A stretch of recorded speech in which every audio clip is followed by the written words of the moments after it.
Hello বন্ধুরা, কেমন আছেন? বন্ধুরা, শিক্ষা মন্ত্রণালয় থেকে 50,000 পদে শিক্ষক নিয়োগে এক বিশাল বিজ্ঞপ্তি কিন্তু প্রকাশিত হতে যাচ্ছে। তো এই বিজ্ঞপ্তির মধ্যে কিন্তু আমরা সকলেই এই সার্কুলার যেটা দিবে এটার মধ্যে কিন্তু সকলেই কিন্তু আবেদন করতে পারবেন। সকল জেলা থেকে নারী পুরুষ সবাই আবেদন করতে পারবেন এবং এসএসসি এইচএসসি পাশ হলে কিন্তু আবেদন করতে পারবেন। তো বিশাল একটা সার্কুলার কিন্তু এই বছরে প্রকাশিত হতে যাচ্ছে। এটা শিক্ষা মন্ত্রণালয় থেকে কিন্তু এটা লেটেস্ট যে নিউজটা সেটা নিউজটা আসছে। দেখেন, এটা mtnews24.com দিচ্ছে। এটা হচ্ছে লেটেস্ট নিউজ, মঙ্গলবার 30 জানুয়ারি 2024 সাল। ঠিক আছে, এটা 30 জানুয়ারি 2024 সালে দিচ্ছে। এটা কিন্তু লেটেস্ট। দেখেন হেডলাইনটা কি বলছে, বিশাল সুখবর আসছে 50,000 শিক্ষক নিয়োগের গণবিজ্ঞপ্তি। ঠিক আছে, এখানে হেডলাইনটা লিখে দিছে, বিশাল সুখবর আসছে 50,000 শিক্ষক নিয়োগের গণবিজ্ঞপ্তি। সো বন্ধুরা, এই নিয়োগ বিজ্ঞপ্তির মধ্যে পুরোপুরি ভিডিও নিয়ে বিস্তারিত আলোচনা করব আমি এই ভিডিওতে। সেজন্য এটা শুরু থেকে ভিডিওটা শেষ পর্যন্ত দেখবেন, কারণ এটা খুবই ইম্পর্টেন্ট একটা ভিডিও। এখন লেটেস্ট শিক্ষা মন্ত্রণালয় কিন্তু এই নিয়োগ বিজ্ঞপ্তিটা প্রকাশিত হয়েছে। তো এখানে কি বলছে এটা একটু পড়ে আসি আমরা।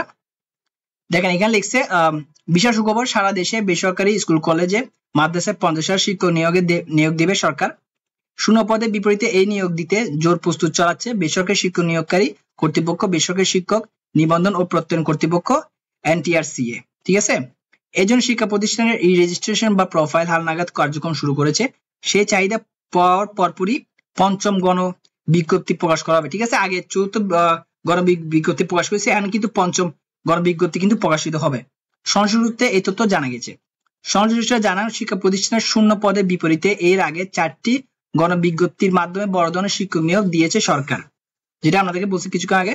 সর্বশেষে চৌথ গণবিজ্ঞপ্তির মাধ্যমে 38,000 এবং তৃতীয় গণবিজ্ঞপ্তির মাধ্যমে 54,000 বেশি শিক্ষক নিয়োগ দেওয়া হয়। এবার দেশের সব শিক্ষা প্রতিষ্ঠান শূন্য পদের চাহিদা পাওয়া গেছে, এগুলো এখন যাচাই বাছাই হচ্ছে। সে সংখ্যা অর্ধ লক্ষাধিক হতে পারে বলে জানিয়েছেন NTRCA। সংস্থাটি বলেছেন, শূন্য পদ পূরণ ও শিক্ষা প্রতিষ্ঠানের পাঠদানের চাহিদা ঠিক রাখতে এই শিক্ষক নিয়োগ নেওয়া হবে। ঠিক আছে, সরকারের এজেন্ডার অংশ হিসেবে এপ্রিল মাসে এই গণবিজ্ঞপ্তি প্রকাশ এবং এই বছরের মধ্যে নিয়োগ প্রক্রিয়া শেষ করতে চায় NTRCA। জানা গেছে, NTRCA ইতিমধ্যে শিক্ষা প্রতিষ্ঠানের ই রেজিস্ট্রেশন শেষে শিক্ষকদের শূন্য পদের চাহিদা আহ্বান করেছেন। চাহিদা পাওয়ার পর যাচাই বাছাই শেষে গণবিজ্ঞপ্তি প্রকাশের জন্য শিক্ষা মন্ত্রণালয়ের অনুমোদন চাওয়া হবে। অনুমোদন পেলে গণবিজ্ঞপ্তি প্রকাশ করা হবে। চৌথ গণবিজ্ঞপ্তি শূন্য পদ ছিল 68,390টি। যোগ্য প্রার্থী না পাওয়ায় মাত্র 27,074 জন প্রার্থীকে চূড়ান্ত সুপারিশ করা সম্ভব হয়। এবার শূন্য পদের সংখ্যা 50,000-এর বেশি হবে। দেখছি, ঠিক আছে, 50,000 বেশি হবে এখানে লিখে দিছে, কারণ আগের গণবিজ্ঞপ্তির 41,000 পদ এখনো কিন্তু ফাঁকা রয়েছে। জানতে চাইলে NTRCA এই সচিব ওবায়দুর রহমান বলেন, প্রতি বছর একটি করে গণবিজ্ঞপ্তি প্রকাশ করার অংশ হিসেবে পঞ্চম গণবিজ্ঞপ্তি প্রকাশ করতে হচ্ছে।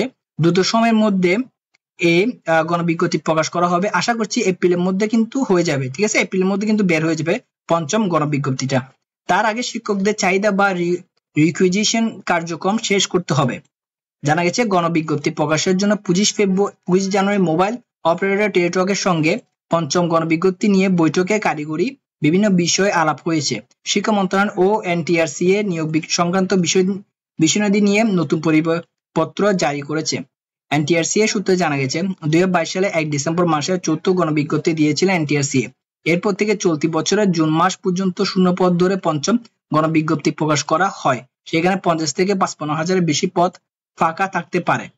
2022 সালে 21 ডিসেম্বর চৌথ গণবিজ্ঞপ্তি দিয়েছিল NTRCA। এতে শূন্য পদ ছিল 68,390টি। এগুলো ছিল এমপিভুক্ত। গত বছরের 12 মার্চ ওই গণবিজ্ঞপ্তির ফলাফল প্রকাশ করা হয়। এতে 32,438 প্রার্থীকে প্রাথমিকভাবে নির্বাচন করা হয়। পরে পুলিশ ভেরিফিকেশন, বয়স বিবেচনা ও সনদ যাচাই শেষে 20 সেপ্টেম্বর 27,074 প্রার্থীকে নিয়োগে চূড়ান্ত সুপারিশ করা হয়। তাদের মধ্যে স্কুল ও কলেজে 13,705 জন, মাদ্রাসায় 11,279 জন, কারিগরি শিক্ষা প্রতিষ্ঠানে 516 জন, সংযুক্ত স্কুলে 1,583 জন, সংযুক্ত মাদ্রাসায় 621 জন সুপারিশ পেয়েছিলেন। চতুর্থ গণবিজ্ঞপ্তির নিয়োগে অনলাইনে আবেদন করা পদ্ধতি সহজ করার সহ বেশ কিছু পরিবর্তন আনে NTRCA। এতে একজন প্রার্থী এক আবেদনের মাধ্যমে সর্বোচ্চ 40টি শিক্ষা প্রতিষ্ঠানে চাকরির জন্য আবেদন সুযোগ সৃষ্টি হয়। এছাড়া আবেদনের নিচে পছন্দের 40টি প্রতিষ্ঠানের সুযোগ না পেলে মেধার ভিত্তিতে অন্য কোনো প্রতিষ্ঠানে চাকরির সুযোগ পেলে যোগ দেবে কিনা তা পছন্দেরও সুযোগ দেওয়া হয়। 2005 সালে থেকে NTRCA শিক্ষক নিবন্ধন সনদ দিচ্ছে, তবে শুরুর 10 বছর শিক্ষক নিয়োগের ক্ষমতা ছিল সংশ্লিষ্ট শিক্ষা প্রতিষ্ঠানের গভর্নিং বডি বা ম্যানেজিং কমিটির হাতে। 2015 সালে 30 ডিসেম্বর সরকার এনটিআরসি এর সনদ দেওয়ার পাশাপাশি শিক্ষক নিয়োগের সুপারিশের ক্ষমতাও দেয়। এরপর 4টি গণবিজ্ঞপ্তির মাধ্যমে গত বছর 31 ডিসেম্বর পর্যন্ত 1,13,312 জন শিক্ষক নিয়োগের চূড়ান্ত সুপারিশ করেছে এনটিআরসি।